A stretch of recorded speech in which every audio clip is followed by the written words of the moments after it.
point suivant, donc, comme je vous l'ai dit, sur la LPPR. Vous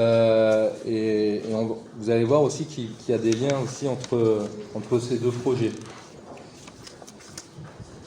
Merci Christophe. Donc, je suis Isabelle Luciani, je suis historienne, moi, je suis membre du SNESUP. Qu'est-ce que c'est que la LPPR? La loi de programmation pluriannuelle de la recherche, pour la recherche, c'est une loi programmée sur 10 ans, ce qui est très bien. C'est consécutif à une annonce faite par Édouard Philippe lors des 80 ans du CNRS, prenant acte du décrochage de la recherche en France. Pourquoi pas? La LPPR, c'est aussi plusieurs mois de consultation, on va appeler ça une consultation. Donc en février, le gouvernement a demandé à toutes les associations savantes, professionnelles, au comité national du CNRS, aux organisations syndicales de réfléchir aux problèmes et aux difficultés de la recherche, de faire des bilans, de les faire remonter. Ces bilans, on les a tous. Ce sont des centaines et des centaines de pages qui dressent un diagnostic, qui apportent des propositions. Et tout ça, est-ce qu'on l'a retrouvé dans ce qui est issu de ces concertations, c'est-à-dire les rapports des 3 groupes de travail mis en place? Eh bien, pas exactement. Alors, il y avait 3 groupes de travail mis en place. L'un sur le financement, l'autre sur l'attractivité de nos métiers et de nos carrières, et le 3e sur la recherche partenariale, l'innovation, la recherche et développement, les industries, etc. Il y a un point commun, effectivement, tout le monde s'entend sur un diagnostic, c'est que la recherche va mal, que les chercheurs vont mal, que les doctorants vont mal. Là, on est tous d'accord. On vous a distribué à l'entrée le premier petit résultat du travail du groupe de travail LPPR AMU, qui est ouvert. Donc vous retrouverez tous les chiffres à l'intérieur. On est tous d'accord sur le fait que les salaires plongent. Par rapport à l'OCDE, pour un débutant, un enseignant-chercheur débutant, c'est près de 60% du salaire moyen d'un chercheur ou d'un enseignant-chercheur de l'Europe ou de l'OCDE. On est tous d'accord sur le fait que le doctorat est en perte de vitesse. Il y a de moins en moins de doctorants qui s'inscrivent. Consécutivement aussi, vraisemblablement, et là on est également tous d'accord, à des rémunérations des contrats doctoraux trop faibles, à la faiblesse du nombre des contrats doctoraux, également à l'inadaptation des contrats doctoraux par rapport aux disciplines. Donc là aussi on est tous d'accord. Et puis surtout, on peut être rassuré parce que tous les groupes de travail ont fait le même diagnostic, il y a un décrochage de l'emploi permanent. Et c'est vrai que si on regarde les chiffres, on a jusqu'à moins 40% de recrutement d'ingénieurs de recherche ou de techniciens de recherche, moins 27% au cours de la dizaine d'années qui vient de s'écouler de chargés de recherche. Même chose chez les PU et chez les MCU, les MCF, pardon, il y a aussi les MCU, c'est encore autre chose. Mais on est tous d'accord, l'emploi permanent décroche. Salaire bas, des emplois permanents qui décrochent, on imagine une loi de financement qui va miser évidemment sur un plan pluriannuel de recrutement. Eh bien, pas du tout. Et c'est là où tout fout le camp, c'est-à-dire qu'il y a un double hiatus en fait dans ces rapports. D'abord, il y a une immense partie des constats faits par les professionnels, par les organisations syndicales, par les sociétés savantes, qui n'a pas été prise en compte. Ce constat, c'est la dégradation des conditions mêmes d'exercice du métier. Unanimement, les sociétés savantes, et aujourd'hui vous avez une tribune dans Le Monde qui est écrite et signée par les présidents des principales sociétés savantes, les historiens, les antiquisants, les contemporanéistes, les psychologues, bref, vous pouvez aller la lire. Les propositions, elles sont claires, tout le monde constate un écrasement par les charges administratives, on demande des allègements de cours, on demande des congés de recherche plus fréquents, comme c'est le cas dans les autres pays. Eh bien non, que nous disent les rapports? Ils nous disent tous que la France va mal dans sa recherche parce qu'elle manque de compétitivité. Nous ne sommes pas assez performants. Nous ne sommes pas assez performants et Antoine Petit, notre PDG du CNRS bien-aimé, l'a dit dans une citation assez célèbre qui n'a pas dû vous échapper: il nous faut une loi darwinienne. Alors, pour Petit, c'est une loi darwinienne, donc sélectionner les meilleurs. Pour Macron et son vocabulaire, c'est nous ne pouvons pas promettre une évolution homothétique pour tout le monde. Ça veut dire à peu près la même chose, homothétique et pathétique. Et alors du coup, ça donne quoi? Eh bien, ça donne comme solution, nous devons renforcer la compétitivité. Déjà, ça voudrait dire que notre compétitivité va vraiment mal. La tribune du Monde aujourd'hui rappelle que si la compétitivité, c'est effectivement déplorer, comme le fait le rapport numéro 2, la baisse de notre pourcentage de participation aux publications dans le monde, notre score bibliométrique est légèrement en baisse, nous sommes passés derrière la Chine et l'Inde. C'est peut-être catastrophique. En tout cas, lisez cette tribune, elle renvoie vers un article qui démonte totalement la comparaison entre les productions scientifiques de la France et les productions scientifiques de la Chine. Et si la compétitivité va mal, si le retour sur investissement va mal, c'est peut-être par exemple la faute à l'investissement privé, puisque désormais on sait tous, un rapport du CNESER absolument énorme a été publié et il est en ligne, montre que le CIR, donc le crédit impôt recherche, qui est un cadeau fiscal fait aux entreprises, 6 milliards par an de manque à gagner pour l'État, n'est absolument pas contrôlé et son retour sur investissement n'est absolument pas évident et il est même assez faible. Donc si quelque chose ne va pas, c'est de ce côté-là, peu importe, nous allons quand même développer par cette LPPR la performance et la compétitivité. Ce qui passe évidemment par le mot-clé qui est le mot évaluation. Il va y avoir de l'évaluation partout et sur un autre mot-clé qui est le mot projet. Donc des projets, de l'évaluation d'équipe et des carrières entièrement gérées par l'évaluation, ce sont les 3 points majeurs. Recherche par projet, alors ça c'est amusant parce que vraiment là aussi tous les rapports qui sont remontés des professionnels se plaignent de cet excès, de la pression des projets. Eh bien les GT ont entendu, on va donc piloter encore plus par projet et par projet évidemment stratégique. Les notions de stratégie reviennent beaucoup. Donc en fait l'un des enjeux de cette LPPR, ça va être de voir qu'on nous donne de l'argent. Il y a des crédits. Les financements sont fantasques, ils ne passeront probablement jamais, chaque année, ne seront jamais votés. C'est un budget qui ne sera pas voté puisque les lois de programmation pluriannuelle, elles sont indicatives mais elles n'engagent pas. Mais il y a effectivement une volonté de mettre beaucoup d'argent sur la table, mais cet argent il sera ciblé. Alors il sera ciblé pour les meilleurs projets, d'où un renforcement des structures projets, c'est-à-dire l'ANR toute puissante qui gérerait l'intégralité des projets, les universités qui deviennent opérateurs de recherche main dans la main avec les collectivités territoriales, les directeurs de région, et le rectorat qui, soit dit en passant, décide aussi des offres de formation qui ouvrent et qui ferment. Donc il y a aussi un lien ici très important entre la carte de formation et les secteurs de recherche plus ou moins stratégiques. Ce n'est pas stratégique, ça ferme, et ça ferme dès la L1. Ça paraît de manière très très claire. Et puis il y a une stratégie de type ça marchait avec Colbert, donc ça peut marcher avec Édouard Philippe. Il va y avoir un cabinet stratégique de 12 membres autour du Premier ministre qui va donc faire basculer un certain nombre de prérogatives du ministère de la Recherche vers le Premier ministre. Ces financements sur projet seront aussi des financements dits compétitifs, c'est leur nom, des crédits compétitifs plus exactement. Donc on va recevoir des financements, les laboratoires de recherche par exemple vont recevoir des financements, mais si leur évaluation est bonne. Le HCERS voit ses pouvoirs particulièrement renforcés et sur la base d'indicateurs de performance, il va ventiler les crédits entre les laboratoires. Et on est très content de cette nouvelle puisque le seul et unique candidat à la présidence de l'HCERS actuellement, c'est Thierry Coulon, c'est-à-dire le monsieur université de Macron et l'un des hommes clés de la LRU. Ça veut dire aussi projet, ça veut dire aussi des contrats. Et là, c'est également un des éléments importants de ces groupes de travail.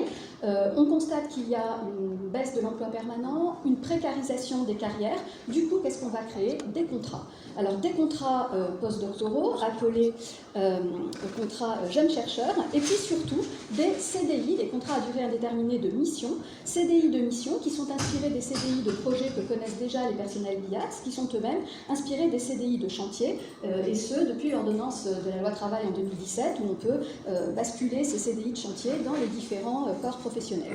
Ces CDI de contrat, c'est effectivement l'absence totale de précarisation, puisque ce sont des CDI où vous pouvez être licencié dès que votre contrat s'arrête ou prend fin, et des CDI qui peuvent vous tenir jusqu'à 12 ans, comme dans la recherche spatiale, c'est-à-dire que grosso modo, si vous avez fait un postdoc plus un CDI de mission scientifique, eh bien à 45 ans, vous vous installez dans la vie. C'est l'expression exacte du GT2, c'est un type de contrat qui permet aux jeunes chercheurs de s'installer dans la vie. Donc on est un jeune chercheur qui s'installe dans la vie à 45 ans après un CDI de mission, et je vais vous dire dans un instant qu'après un CDI de mission, on peut se demander ce qu'on est en droit d'attendre comme carrière. En effet, un autre point important de ces projets, c'est la transformation même du métier et du paysage de l'ESR.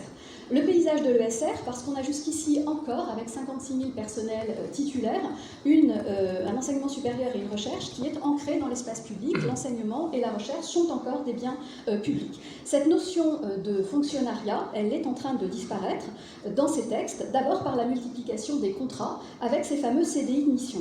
Or, ces CDI de mission, ils ont des équivalents à l'étranger dans les systèmes qui commencent à ressembler à ce vers quoi on tend, nous. Ils existent aux États-Unis, ce sont les adjoints ou auxiliaires, ils existent en Allemagne, ce sont, je crois, les collaborateurs scientifiques, et dans aucun des cas, ils n'ont de poste de titulaire au terme de leur contrat. C'est rarissime, parce qu'ils se font brûler la priorité. Alors, ils se font brûler la priorité par qui? Par le deuxième type de contrat qui est mis sur le marché par les rapports des groupes de travail, c'est-à-dire les tenure track. Alors, les tenure track, et ça c'est un des caractères aussi forts de ces rapports, c'est qu'en fait ils existent déjà à l'école d'économie de Toulouse. Il y a 18 recrutements en tenure track, des gens qui sont très contents puisqu'on leur fait des condors, donc tenure track, vous avez votre thèse ou votre postdoc, et vous êtes recruté à l'essai, sur projet, pendant une durée de 5 à 7 ans, avec des évaluations régulières. Tous les 2 ans on vous évalue pour savoir si tout va bien, mais vous venez quand même parce que le salaire est vraisemblablement plus que doublé par rapport à un maître de conférence, et vous venez quand même parce que vous avez un package, c'est-à-dire un environnement.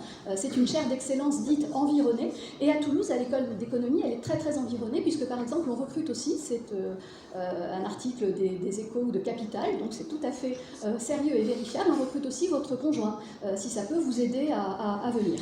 Donc effectivement c'est bien environné, et puis ensuite vous vous retrouvez à 40-45 ans, même chose, après avoir fait un travail extrêmement important, et vous avez quand même 25% de chances d'être recraché par le système. Alors si on lit les rapports des groupes de travail, 25% de chances d'échouer à 45 ans, c'est pas très grave, c'est beaucoup moins compétitif, nous disent-ils, que le concours pour passer MCF APR.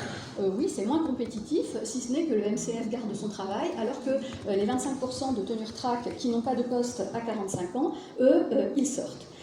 Quant au MCF, parlons d'eux. Effectivement, le GT nous en parle aussi. Déjà, s'il y a des maîtres de conférences dans cette pièce, apprenez, si vous ne le savez pas encore, que votre titre professionnel est extrêmement dévalorisant. Donc, on vous propose de le remplacer par professeur associé, ce qui ne nous rappelle rien de très valorisant non plus. Mais bon, nous deviendrions professeurs associés. Peut-être aussi que nous disparaîtrions. Alors, on nous dit fusion des corps. Il y aurait une fusion entre MCF et PR. Bien évidemment, ne rêvez pas, amis MCF, lors de la promulgation de la loi, vous n'allez pas immédiatement basculer dans le corps des PR. Au cas par cas, il y aura probablement des arbitrages locaux, ce qui va mettre encore une belle ambiance dans nos lieux de travail, et les autres s'éteindront de leur belle mort. Et ils s'éteindront de leur belle mort, d'autant plus que les tenure track ont cet immense pouvoir, et c'est déjà le cas à MU. C'est programmé pour les 4 ans qui viennent. Il y a déjà des tenure track qui ont l'immense pouvoir et privilège de préempter un poste de PR. C'est-à-dire que les tenure track apparaissent comme un financement extérieur, sauf que lorsque le tenure track est titularisé PR, c'est sur un des postes de la masse salariale de l'université. Donc les MCF, là aussi, n'ont plus qu'à attendre que la retraite vienne. Je ne sais pas, après ce que nous a dit Corinne, si ils vont vraiment avoir envie d'attendre. Et de fait, dernier point, et peut-être celui que vous attendiez le plus, mais je pense que tout le reste est moins connu et qu'il fallait quand même que ce soit dit, les MCF, s'ils s'éteignent de leur belle mort, c'est aussi parce qu'on leur réserve, mais aux PR aussi, un traitement de faveur. Alors il faut savoir que même chez les PR, il va y avoir des PR recrutés par la voie du tenure track, qui sera une voie d'excellence particulière. Et il y aura les PR recrutés depuis des postes de maître de conférence. Là aussi, il faut absolument tout changer par 2 éléments forts. D'abord, il faut introduire vigoureusement la gestion de carrière dans le quotidien de l'universitaire, gestion et du chercheur CNRS, gestion de carrière entièrement fondée sur l'évaluation. Si on lit ces textes d'évaluation, le mot est absolument partout, ces 3 rapports, ces 3 GT, le mot est partout. Il faut professionnaliser la GRH, donc professionnaliser la gestion des ressources humaines. Il faut lier toute la progression de carrière à des évaluations dont on ne sait pas vraiment encore par qui elles seront faites et comment, c'est-à-dire lier les progressions de carrière, lier les congés, mais également lier les primes. Et ça, c'est un point que je n'ai pas encore abordé, mais effectivement, dans le cadre de la réforme des retraites, la loi retraite, dès son premier article, elle évoque la LPPR, parce que forcément, nos baisses de pension vont être compensées par nos augmentations. Sauf que nos augmentations, qui reposent, c'est vrai, sur un gros budget, plus de 2 milliards d'euros demandés par le GT2, elles vont être prioritairement reportées sur l'indemnitaire, c'est-à-dire sur les primes. Alors les primes statutaires, pourquoi pas, tout le monde les touche. En revanche, ce que le groupe 2 appelle les primes ciblées, ce sont les primes au mérite. Il faut savoir que ces primes au mérite, engagement dans la recherche, il y aura des primes d'engagement également dans l'administration, on a déjà la prime d'excellence, c'est grosso modo 20 à 25% des demandeurs potentiels qui peuvent l'obtenir. Donc un quart des enseignants-chercheurs qui vont être revalorisés par ces primes. Les 3/4 autres, pas du tout. Ce qui ne va pas non plus en termes d'évaluation, c'est le niveau des recrutements. Recruter un LCF ou un PR en France, ça ne va pas du tout. Le GT2 le dit, il faut se plier aux standards, aux meilleurs standards internationaux. Les meilleurs standards internationaux, évidemment, ce sont des procédures vraisemblablement ad hoc. Il est beaucoup question d'expérimentation dans ce texte, mais en tout cas en se passant évidemment de la qualification par le CNU. Donc se passer de la qualification par le CNU et copier les meilleurs standards de recrutement. La CES parle de fétichisation des systèmes étrangers, et c'est vrai, il y a une fétichisation des systèmes étrangers qui est très très forte. Et le deuxième point pour mettre au pas les enseignants-chercheurs, et c'est un des points importants parce que c'est l'élément de financement de base à l'université, ça va être de transformer autoritairement nos charges de service et la ventilation de nos tâches dans le cadre de contrats individualisés de services qui vont devoir se plier aux objectifs et aux moyens objectifs, nous dit-on, de votre composante. Qu'est-ce que ça signifie ?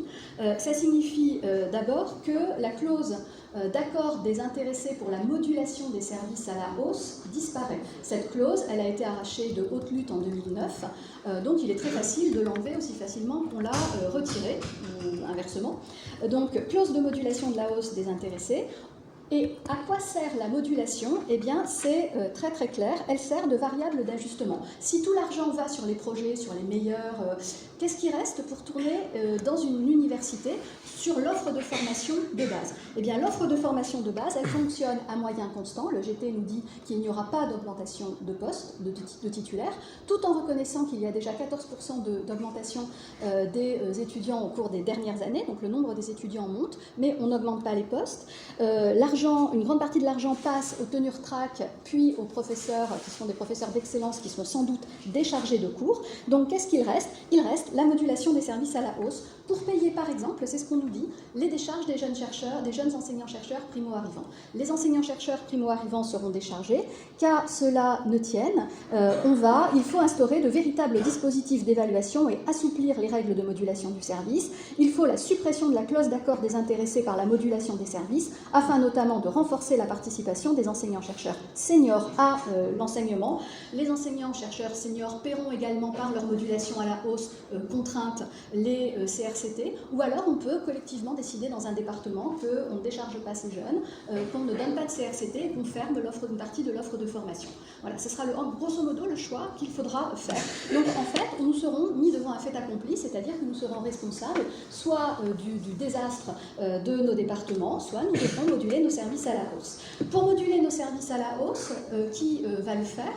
On s'inspire dans le GT2 du système hospitalo-universitaire, c'est-à-dire le chef de service, autrement dit le doyen, autrement dit chez nous la direction de composante, avec ce qui est mentionné comme une commission ad hoc. Donc là encore, on ne sait pas exactement comment ça va être fait. Mais il y a encore plus fort. Il y a le déplafonnement total des heures de service. Là aussi, on s'inspire du modèle hospitalo-universitaire. On renonce aux 192 heures équivalentées des parents, qui nous dit la CPU est désuète, c'est un comptage désuet, et on déplafonne carrément. Déplafonner, ça veut dire que, par exemple, si on regarde le milieu hospitalo-universitaire, dans un hôpital surdoté, un prof va faire 7 heures par semaine, un MCF 10 heures, parce que dans ce système, il y a 30% de charge en plus, bizarrement, qui tombe sur le dos des MCF.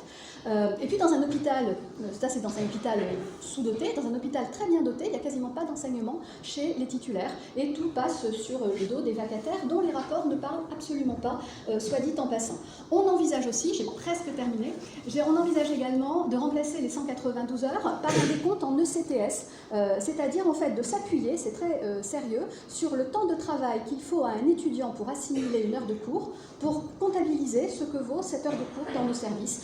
Personnellement, je ne vois pas très bien le rapport, mais en tout cas, c'est ce qui est envisagé et c'est écrit noir sur blanc. Et pour finir, juste deux petits points, ça peut paraître fantasmé, voire fictionnel, de se pencher maintenant sur la LPPR, et ça c'est très volontaire de la part du gouvernement. C'est-à-dire que ça a été lancé, ce chantier, il y a plus d'1 an. Les groupes de travail ont rendu leurs 3 rapports qui sont en ligne et que je vous invite à lire en septembre, le 23 septembre, et là on ne sait toujours pas quand ce texte va réellement être examiné. On n'a aucune date, on a même des rumeurs comme quoi ce texte ne serait même pas examiné parlementairement parlant au cours de l'année 2020. Ce qui ne signifie pas, bien au contraire, qu'il ne faut pas nous pencher dessus et nous battre dès maintenant, parce que tous les leviers qui sont en place sont déjà activables dans la plupart de nos universités, notamment grâce à la loi de transformation de la fonction publique dont va nous parler Hélène. Et le mot-clé du GT2... Estelle, pardon, je crois que c'était Hélène. Et le GT2 a un mot-clé, c'est expérimentation. En fait, c'est pas grave, faites très attention parce que ce qu'on va vous proposer, c'est le volontariat et l'expérimentation. Supprimer la qualification, c'est embêtant, on va l'expérimenter. Les ECTS, on va vous proposer de les expérimenter. Faire porter le coût des décharges des jeunes enseignants-chercheurs sur les seniors, là aussi, on va l'expérimenter, c'est écrit noir sur blanc dans ces textes, donc c'est dès maintenant qu'il faut se mobiliser et se battre. Merci.